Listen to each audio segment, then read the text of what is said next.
Hey guys, we're back as promised to update the server to a new case, or the old case for my gaming rig. And you can probably guess one of the reasons already.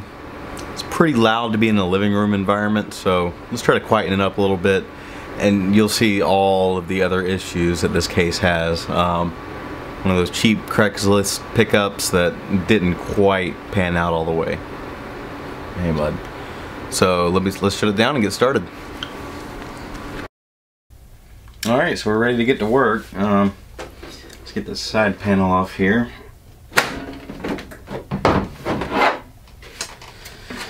As you can see, it used to have a, what is this, 180 millimeter fan, something crazy, 18 centimeter.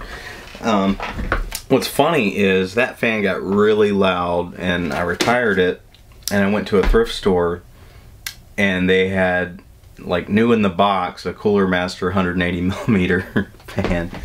It was the same size, but it didn't fit right up, but I ended up actually using it for quite a while when it was still my gaming PC's case.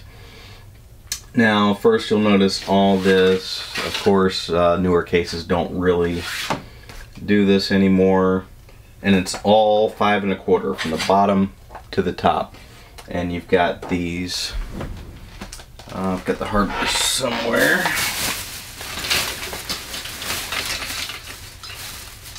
Get trays like these that fit into these slots here. And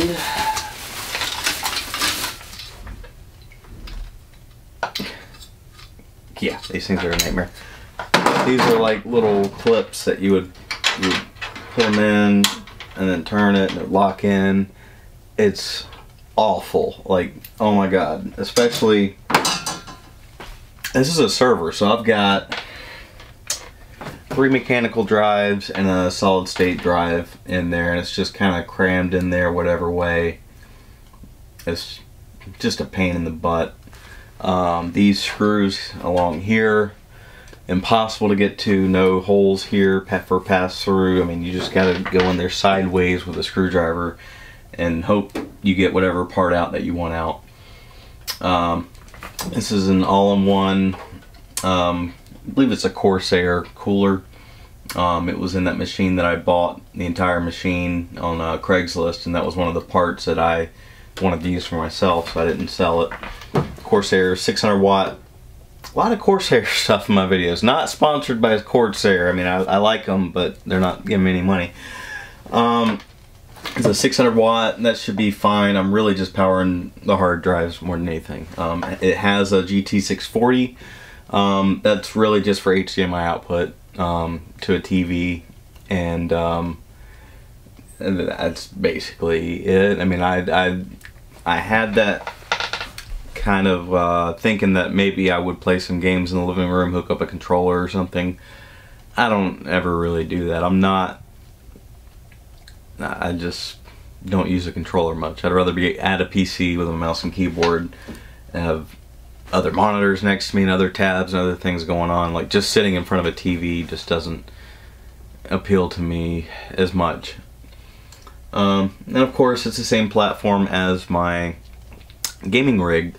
Actually, same, you know, the board is an Asus, just like the other one. They actually have pretty much the same components, just slightly different. They both use, I think it's J Micron for their SATA 3 implementation, which isn't great. It was very early in the SATA 3 days, but they were just like, it would be the J Micron 2113 and the other one's like the 2117. Like, they're just a little bit different. This is an Asus Sabertooth X58 motherboard. This is a Xeon 5650 X5650, I believe, which is fine. If I needed to overclock, I could, but I probably wouldn't need it. Like I said, I'm going to do another video later about the software of my server, the virtual machines that I run, and what this allows me to do, and why I moved to, I guess that fits more into this video. In the past, I had a rack mount server that I had gotten used from somebody. It was a dual core Xeon. That's dual core. I eventually upgraded to dual quad cores, which was a pain in the butt. The first ones I ordered didn't work, which I only paid 10 bucks each for them, but still, it was you know, okay, now I gotta wait another week. I replaced capacitors on the motherboard a few times, and pretty much any time I had to deal with that thing, it was kind of an ordeal. I bought ECC RAM for it. It got to 80 degrees Celsius, so I put a fan on top of them, and I used like kind of these rubber grommets that fit into it, and it was some janky stuff. It was crazy, but it worked, but it just wasn't ideal. It was incredibly loud. So I'm kind of getting away from really wanting server class equipment in my house. I don't. They're loud. They're, you know, they're just, they can be a pain in the butt. That thing took forever to boot up. Like, just going through a BIOS post took, you know, 5 minutes. I mean, it was yeah. There's time and place for those things, and that's in a server room, not so much at your house, unless you're really trying to learn those things specifically. If you just want a server in your house, just get you some good used gaming hardware, and it'll do great for you. Honestly, I use a lot of computers at work. I have like 5 or 6 set up for different things, and 2 of them are the X58 6-core Xeons, my server and my workstation at work, and then I've got some quad-core Xeons, and then some that are just dual-core Pentiums, because it doesn't really matter. It's just for hooking things up with serial communication, programming things, just goofy stuff like that.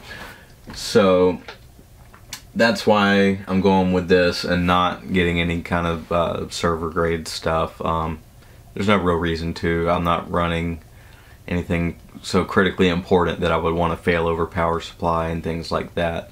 Although it does do some important things for me, but we'll get into that in the next video. And I guess this is a hardware thing too. I've got a dual port NIC in here, and you'll see later on that that's, or in the other video, that this is for virtual machines, so I can have more network connections. So I believe that's about it. I'm ready to just tear into this thing and get it in the other case, which would be much more functional and serviceable, and it's just a lot better. Now that I think about it, every single one of these, when I bought this case, it didn't have risers for the motherboard.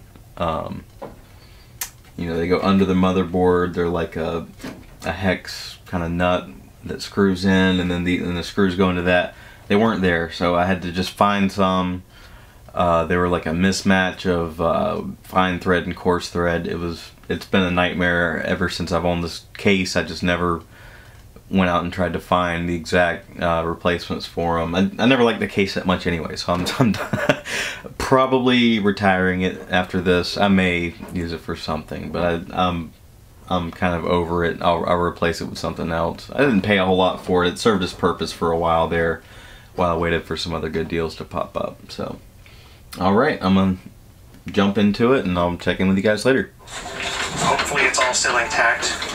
Let's see here. We have some floppy disks. That's always nice. Oh, this one's for 95. This is for Windows 3.1, so that's good. That makes sense. Let's check this out.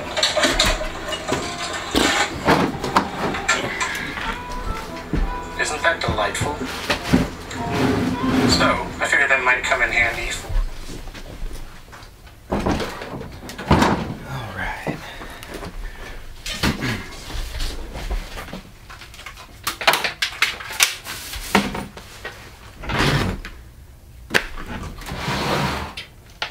Alright, and it's time to get started with the new case. I'm really going for functionality more than anything. I'm not worried about getting the wires absolutely perfect. Anything like that. I just want it to be serviceable. If anything is implied by the word server, it's that this needs to be up pretty much all the time. It's got work to do. So I like to keep it that way. And this is the weirdest thing. Wonder if I can find the fan. I had a fan set aside for it. This kind of slots here in these screws. It holds a little I think it's 80 millimeter, but it's not quite as thick as some of them, but it actually holds a fan in there. It's the weirdest thing I've ever seen. Let's see if I can find the fan. Well, I found a fan. This is that fan I was talking about earlier. Out of that other case. Isn't that a monster? Yep, here it is. I haven't actually tested this to see if it fits. Although I did get an 80 millimeter to fit, but there's no putting the side case on after that. This is, I guess we want it going towards it, I guess. Don't know. Look at that. Oh, it's going there. Oh, it's a tight fit. Yeah, this fan doesn't quite work with this.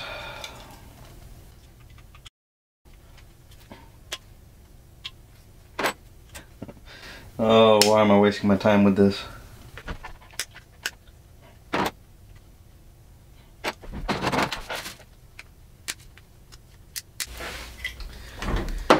I guess I'm that curious just to see what this is about. Yep, just like that.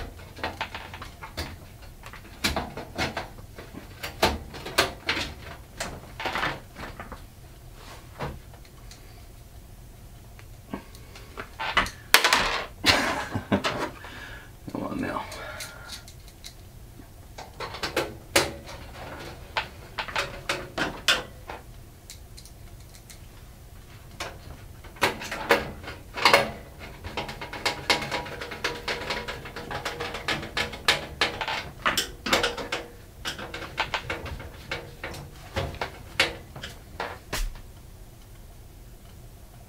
Stay tuned to find out how loud that is going to be.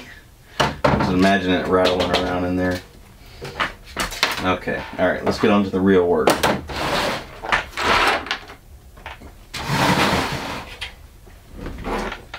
Man's most perilous question. What do I install first?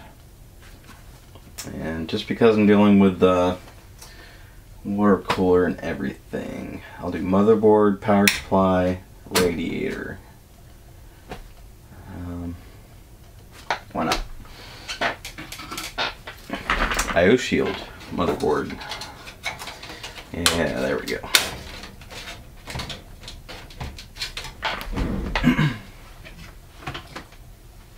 And I'm just doing this the lazy way. I've still got it all together. I don't want to pull it apart.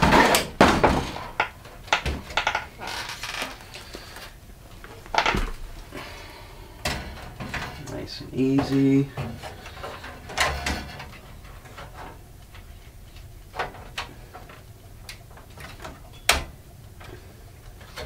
Beautiful. Screws right here. There's a good looking motherboard. Asus does make some good looking motherboards. Actually, for a while I had a Rampage 4 Extreme, and that thing was huge. It was X59 platform. It was one I bought as non-working, and I was never able to get it working either, which made me kind of sad. So I eventually just sold it as not working for really about the same price I paid for it, so no big deal there.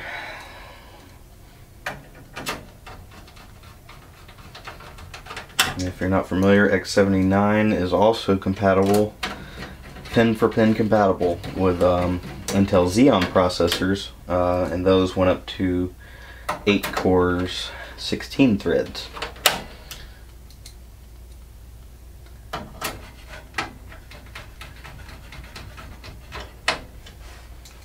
Alright, I'm almost there. Motherboard in.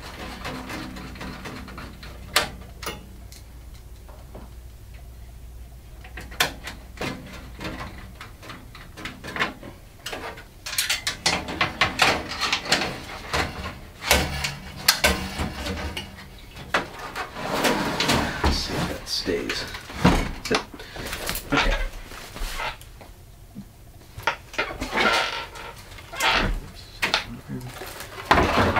go ahead and plug in these stupid little things. I don't know why they don't use a standard pinout for these for all these years, but oh well. Reset. Power. Or maybe they do, and maybe I'm just too old school to have seen them.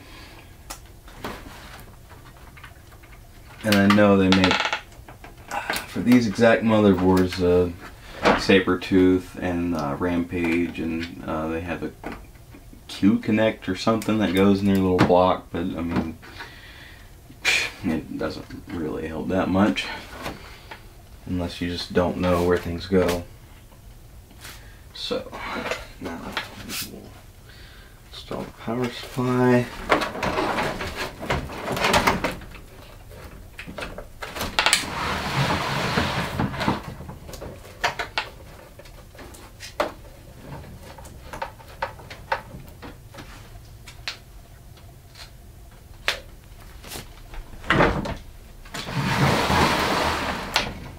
Look at that, it's coming together. I'm sure you can't really see it well, but there we go. Let's get these old zip ties.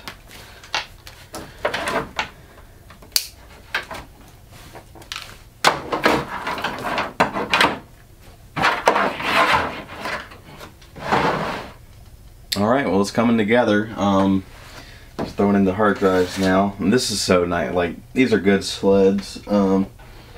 In my new case, I actually wasn't impressed with the sleds very much because these rubber pieces that hold the little peg that goes into the screw holes, they just kept popping out. It took me several attempts to get my mechanical drives in there. This one's a breeze. It's nice and easy, you know, relatively, and it feels nice and solid once you've got a drive in and you slide it in like that. It does have a fan on the front that's going to be cooling all these hard drives because these hard drives are extremely important to me. So I am happy for that. I actually may space them out a little bit differently than that just to give them room for cooling.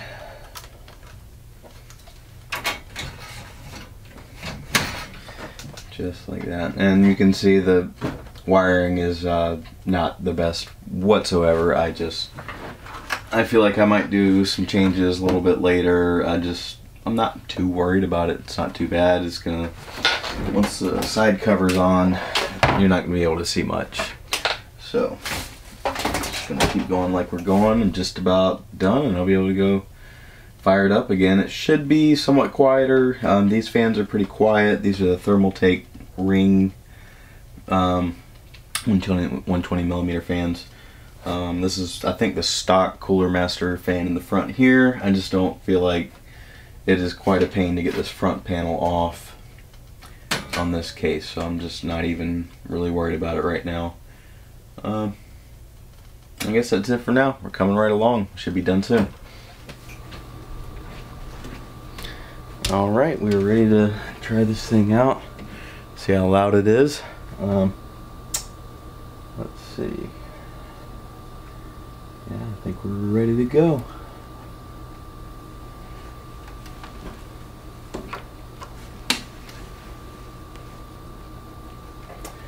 I'm not crazy about the power button location, which is on the side up here. Oh, come on. One of these.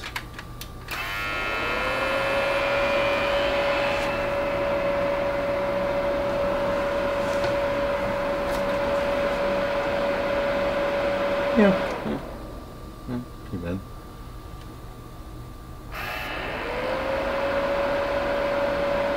It's pretty normal for X58 for it to shut off like that and start over. No cats. No cats right now. Alright, so it does have an issue. Could be RAM, maybe?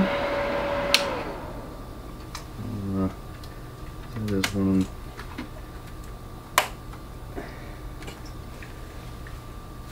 Doors up. Go, go, go. Jesus. Right.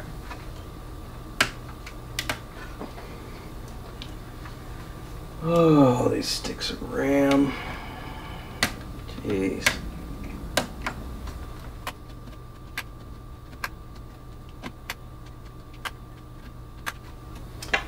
Alright, let's give that a shot. Oops, not that button. Okay.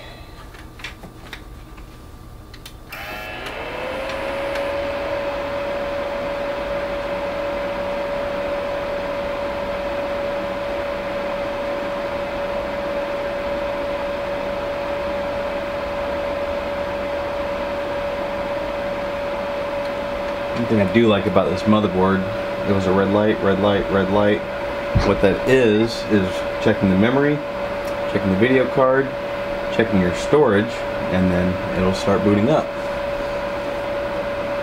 And dude, no, this is, I'm not making cat YouTube videos.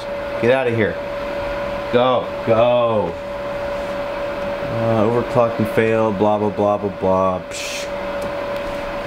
Stop complaining.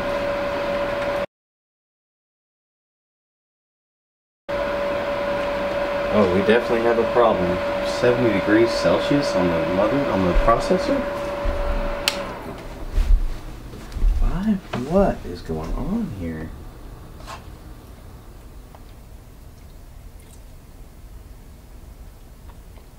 We have just had air. Yeah, there sounds like a lot of air in this. Oh boy. I'll leave this. I hope that CPU is okay in there. Oh my god. Okay.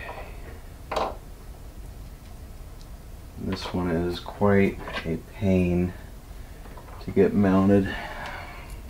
I can hear a little bit of sloshing, but not nearly as much as the other one. It must have just evaporated out over time, I guess.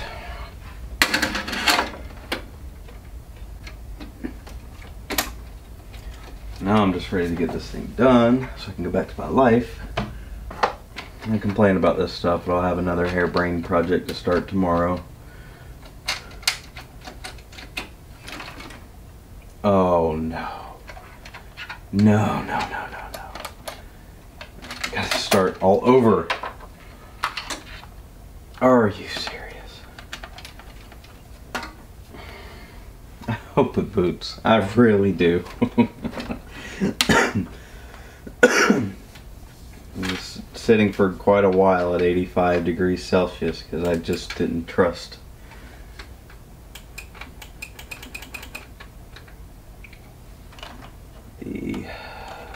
Oh no.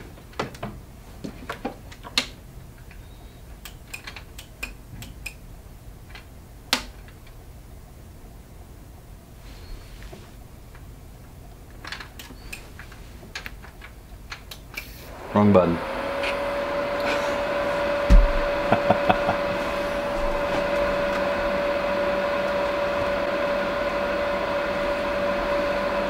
Okay, memory.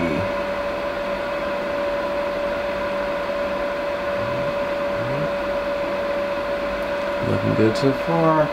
This is at 31.5 degrees Celsius right now. Earlier that number would just, by the time I got into the BIOS, it was already 60. Just climbed all the way up to 80 degrees. So I guess I'm glad I did this because I've kind of realized that cooler was on its last leg. And that would have been bad. And like I said, this is my server. This has quite a few machines running on it at all times. I also wanted to show that I do have a battery backup for this system. Right now it's displaying the load in watts. And this is generally where it stays, right around 180 watts or so. It's going to be a little more. Right now it's booting up. But definitely if you have any kind of server equipment, you want to have good power going to it, and you want to have it backed up just in case. Alright, well this is a couple days later. I just kind of got distracted by the AIO cooler failing on me, which my friend did point out with the pump is the highest point in the loop. It's where all the air goes. but it shouldn't have had that much air anyways. Like if you had the pump down and you shake the radiator around, there's just way too much sloshing going on, so I'm not going to use that cooler anymore, unless I can maybe refill it or do something like that.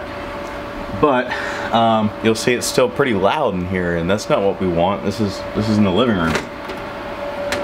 Well, you may remember that little thin 80mm fan behind the motherboard, behind the CPU socket. That's where all the noise was coming from.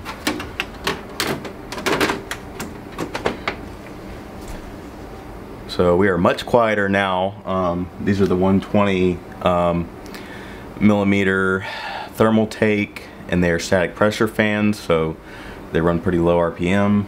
The system is really quiet now. I mean, I walk through and I don't even notice it anymore. So this is the quietest my front end, and now front end / server machine, has ever been. So mission accomplished.